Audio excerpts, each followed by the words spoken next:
Perguntaram outro dia se eu era otimista. Eu disse, eu não sou. Considero os otimistas ingênuos e os pessimistas amargos. Então, eu me considero um realista esperançoso.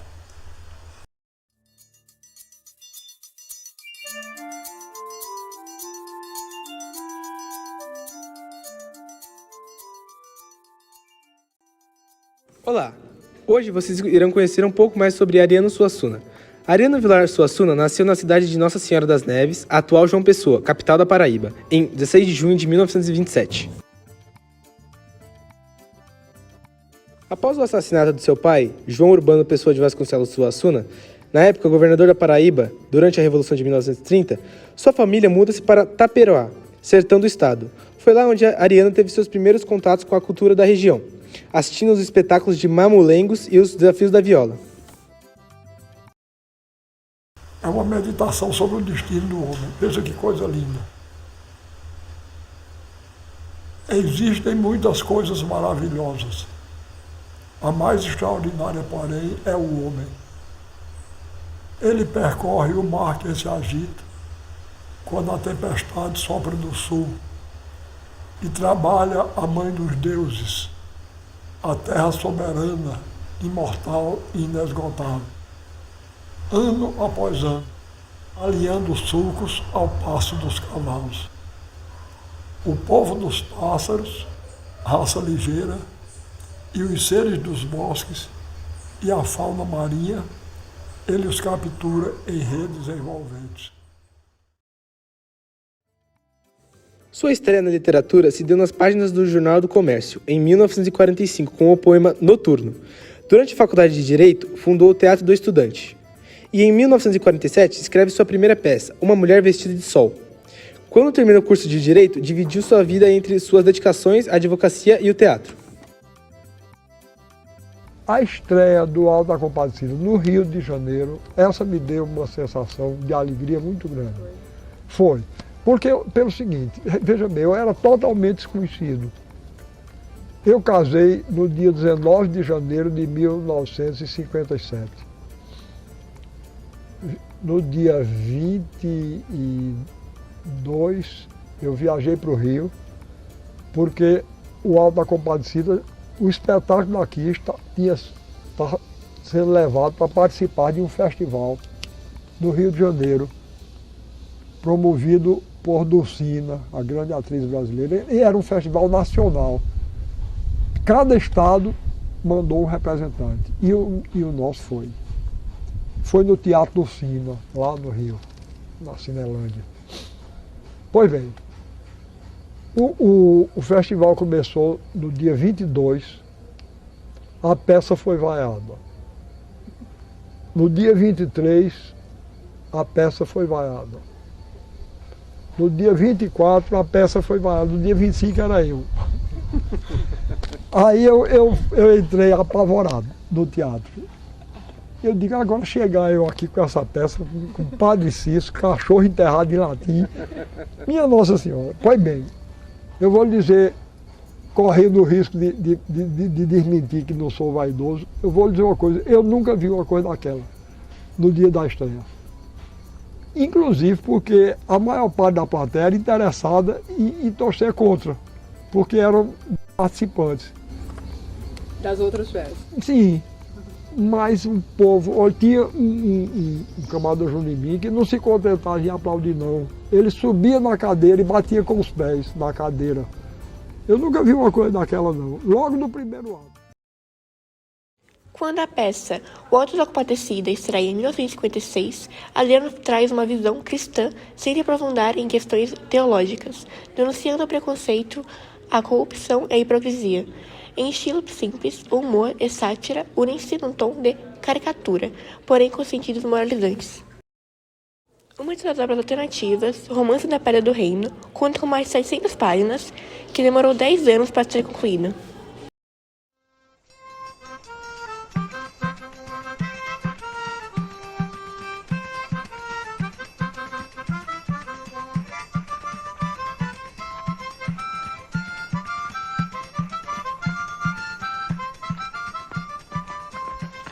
Minha Nossa Senhora. vida, só tendo sido abençoada por meu pai de Cisso.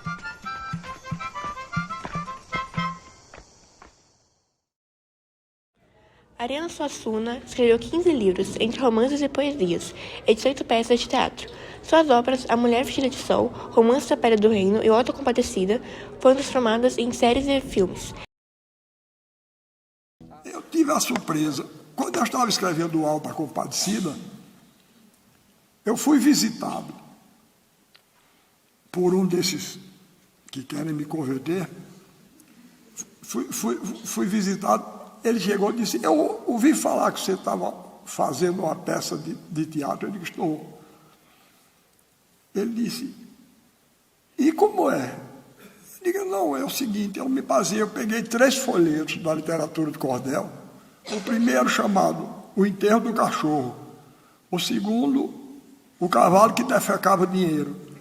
E o terceiro, O Castigo da Soberba. E me baseei neles para fazer uma peça. Ele disse: e a ação se passa aonde? Eu disse: no sertão da Paraíba. Ele disse: tem seca? Eu disse: tem. Tem cangaceiro? Eu disse: tem. Ele disse: rapaz, ninguém aguenta mais isso não. Eu disse: dá azar meu, né?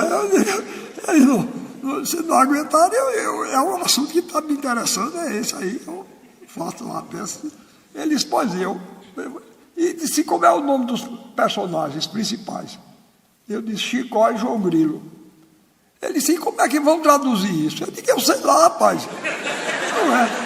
Eu digo: olha, eu sou escritor brasileiro, eu escrevo para o meu país e para o meu povo. Se os outros gostarem, eu acho ótimo. Mas eu escrevo para o meu... Ele disse: pois eu só coloco o nome. Ele era dramaturgo também. Eu só coloco o nome nos meus personagens que possa se traduzir. Eu gosto muito do nome Martim, porque pode ser, na França pode ser Martin, e nos Estados Unidos, Martin. Coitado, rapaz, com essa preocupação, nunca ligaram para ele, nunca lhe traduziram. Ele podia ter botado o nome que ele quisesse, que ele não traduziu de jeito nenhum. E não é que traduziram. Na França, João Grilo chama-se Jean Griot. E nos Estados Unidos, John Cricket. Horrível. Eu acho essa. Em 1989, Ariano foi eleito para a Academia Brasileira de Letras. Em 1990, assumiu a cadeira número 32.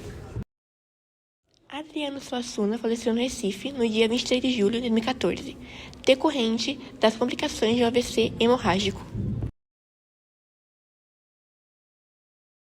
Como não foi possível entrevistar Ariano Suassuna em vida, vamos finalizar com a entrevista dele ao Canal Brasil.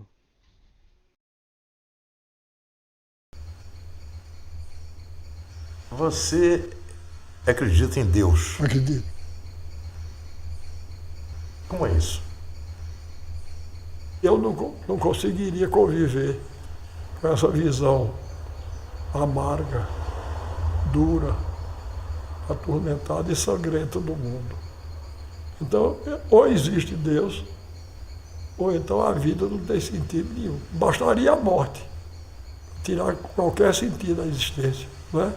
A gente vir para cá, olha, o grande poeta popular, Leandro Gomes de Barros, meu conterrâneo na Paraíba, ele escreveu 3 estrofes, compôs 3 estrofes, 3 sextilhas, que eu acho que resume o problema filosófico mais grave da humanidade. Resolve não, formula, pelo menos. Camus, o grande escritor argelino, francês, ele tem um livro que ele começa dizendo: o único problema filosófico realmente sério é o do suicídio. Entendeu? Porque o suicídio é uma coisa muito grave.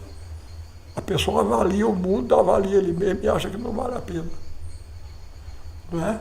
E então pede o bilhete de passagem, devolve o bilhete de passagem e volta. Mas, apesar de uma frase ser muito bonita, Camus, a meu ver, estava errado. o problema filosófico realmente não é o do suicídio. O suicídio é apenas um aspecto do problema mais grave, que é o problema do mal e do sofrimento humano. Então, Leandro Gomes de Barros, a meu ver, formulou muito melhor do que Camus essa pergunta, que é uma pergunta mais séria que as pessoas que não acreditam em Deus podem fazer aos que acreditam. Repare, ele disse, se eu me encontrasse com Deus, se eu conversasse com Deus, iria lhe perguntar por que é que sofremos tanto quando viemos para cá.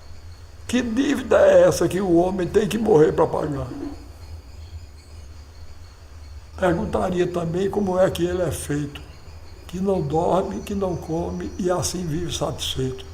Por que foi que ele não fez a gente do mesmo jeito? Porque existem uns felizes e outros que sofrem tanto, nascidos do mesmo jeito, criados no mesmo canto. Quem foi temperar o choro e acabou salgando o pranto? Veja que coisa linda. Isso coloca em questão a própria existência de Deus. Porque é como se Deus tivesse querido temperar o choro e acabou errando na mão, como se Deus fosse capaz de dar um erro, e infligindo um sofrimento terrível ao ser humano, né? Quem foi temperar o choro e acabou salgando o pranto? Pois é. Então Deus para mim é uma necessidade. Se eu não acreditasse em Deus, eu era um desesperado.